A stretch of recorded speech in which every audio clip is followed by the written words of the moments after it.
পঞ্চায়ত নিৰ্বাচনৰ দ্বিতীয় পৰ্যায়ৰ ভোট গ্ৰহণলৈ আৰু মাত্ৰ 2টা দিন বাকী নিৰ্বাচনী প্ৰচাৰৰ আজি অন্তিম দিনা একাংশ প্ৰাৰ্থীয়ে শক্তি প্ৰদৰ্শন কৰা দেখা যায় নলবাৰী জিলাৰ 38 নং বৰক্ষেত্ৰী বিধানসভা সমষ্টিৰ অন্তৰ্গত 57 নং দৌলাহাল ৰামপুৰ গাঁও পঞ্চায়তৰ 7 নং ৱাৰ্ডৰ প্ৰাৰ্থী নমিতা গোস্বামীয়ে আজি নিজৰ প্ৰচাৰ অভিযানৰ জৰিয়তে শক্তি প্ৰদৰ্শন কৰে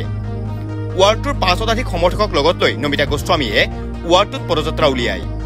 প্ৰাৰ্থীসকলে নমিতা গোস্বামী জিন্দাবাদ শান্তি ঐক্যৰ স্বাৰ্থত নমিতা গোস্বামীক ভোট দিয়ক ইত্যাদি শ্লোগান প্ৰদান কৰি পদযাত্ৰা সফল কৰি তোলে নমিতা গোস্বামীৰ নিজা বাসভৱনৰ পৰা উলিওৱা পদযাত্ৰাটোত ৱাৰ্ডটোৰ সৰহসংখ্যক পুৰুষ মহিলাই স্বতঃস্ফূৰ্তভাৱে ওলাই অহা দেখা যায় উপহানাস্থলীত ভগৱানৰ আশীৰ্বাদ গ্ৰহণ কৰি ৰামপুৰ গাঁৱৰ প্ৰতিটো চুবুৰীলৈ পদযাত্ৰা চলাই যায় গাঁওখনৰ বিভিন্ন ধৰণৰ সমস্যাৰ সমাধান কৰি এখন উন্নয়নশীল সমাজ গঢ়ি তোলাৰ প্ৰতিশ্ৰুতি প্ৰদান কৰে নমিতা গোস্বামীৰ লগতে যুগল গোস্বামীয়ে পঞ্চায়ত নিৰ্বাচন 57 নং দেউলাহাল ৰামপুৰ পঞ্চায়তৰ পৰা 7 নম্বৰ ৱাৰ্ডৰ সদস্য পদৰ প্ৰাৰ্থী মই নমিতা গোস্বামী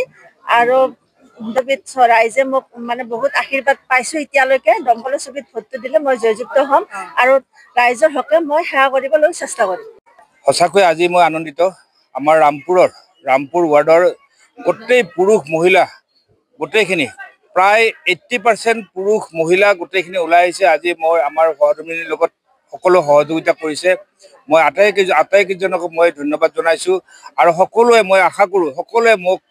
দমকলৰ চিনত ভোটটো দি যাতে ৰাইজৰ সেৱা কৰাৰ এটা সুবিধা দিয়ে এইখিনি মই আশা